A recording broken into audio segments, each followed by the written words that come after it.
Why are Japanese trucks so small compared to American ones? Pull up next to a Japanese truck on the highway, and your first thought is probably the same as everyone else's. Is that thing even road legal? Compared to the big rigs you grew up seeing thunder down the interstate, those long-nosed, chrome-stacked, diesel-breathing machines, a Japanese truck looks like something a kid built out of a toy kit. The cab sits right at the front. The hood is practically non-existent. The whole rig looks compressed, like someone took a normal truck and just squeezed it. But here's the thing, Japan moves more freight per square mile than almost any country on earth. Their trucks work hard, they work constantly, and they work well. So why are they so small? And what does that tell us about the difference between two completely different ways of thinking about the road? Let's break it down. Before we talk about the big stuff, we need to talk about the smallest trucks in Japan, the K trucks. These vehicles are in a class of their own. We are talking about machines roughly the size of a riding lawnmower with a truck bed. A tiny cab, a tiny engine, usually under 660 cubic centimeters, and a payload that tops out around half a ton. In America, that is not a truck. That is barely a golf cart with ambitions. But in Japan, K trucks are a serious tool. Farmers use them. Construction crews use them. Small businesses use them for local deliveries through neighborhoods where a full-size pickup would have no business going. They slip through alleys. They park in spaces that would make a Chevy Silverado weep. There is a reason they exist, and that reason is the land itself. Japan is roughly the size of California. It has 125 million people living on it. Most of that population is crammed into coastal cities built long before the automobile existed. The streets in older parts of Tokyo, Osaka, and Kyoto were designed for foot traffic and maybe a cart, not for a Ford F-350. When Japan needed to motorize its workforce after World War II, it did not have the luxury of wide open space. It built trucks to fit the country it actually had. Here is where the comparison really starts to make sense. An American trucker on the interstate has room. Wide lanes, long sight lines, hundreds of miles of straight, flat highway where the biggest challenge is staying awake and finding a decent truck stop. The interstate system was designed with big trucks in mind.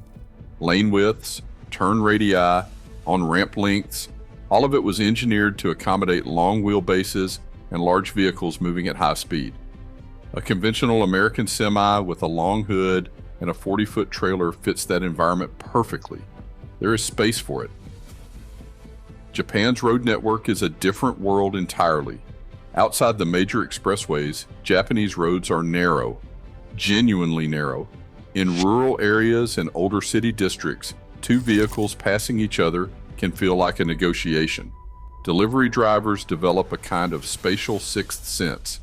Every extra foot of length on a vehicle becomes a liability.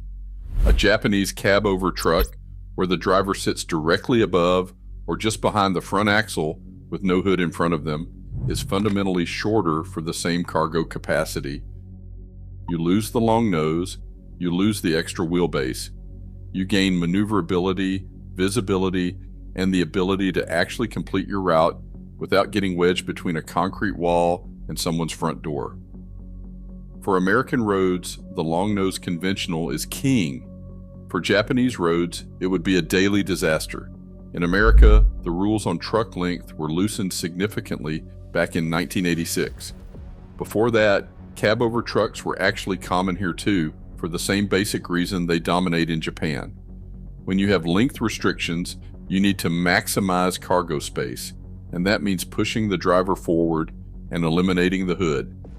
Once those restrictions were lifted in the US, the conventional design came roaring back. More comfortable, more space for a living area, better aerodynamics at highway speeds. Without a hard legal cap forcing efficiency, comfort and practicality won out. Japan kept its limits tight. Japanese regulations cap the overall length of a standard truck and trailer combination in a way that puts real pressure on cab design. Every centimeter of cab you can eliminate is another centimeter of cargo space you can use.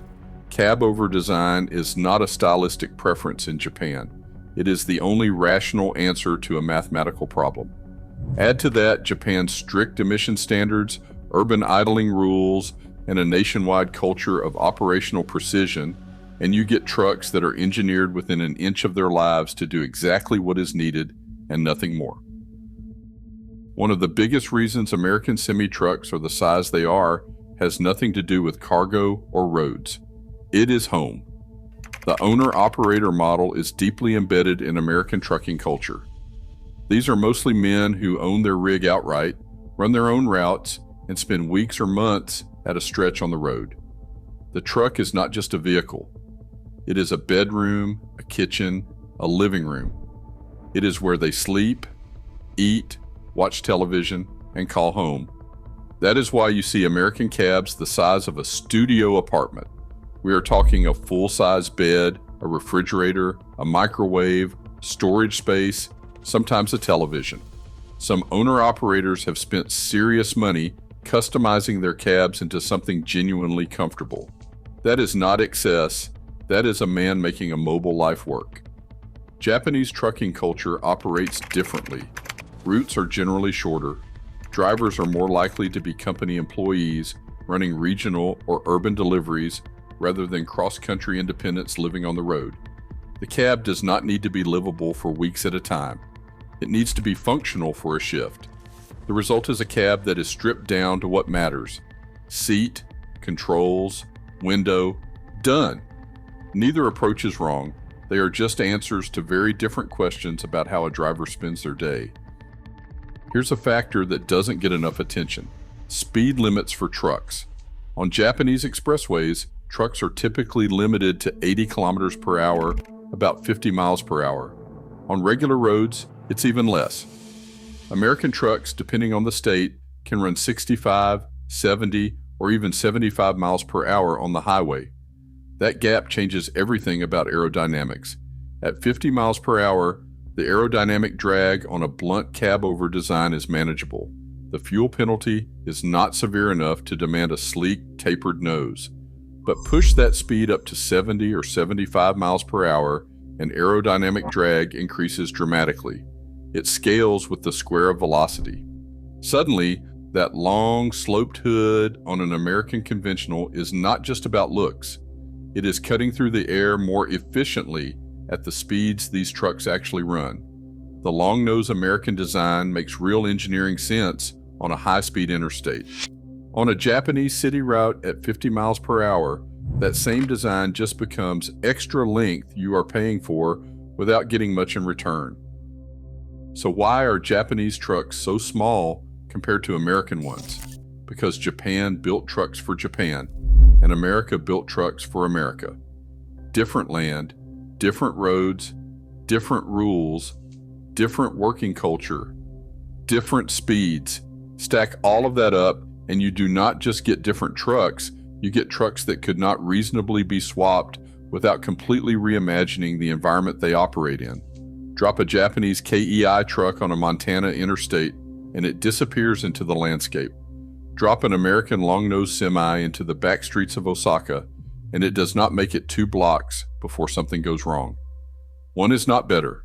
They are both exactly right for where they are. The road shapes the machine. It always has. Which one would you rather drive? Let us know in the comments and subscribe for more.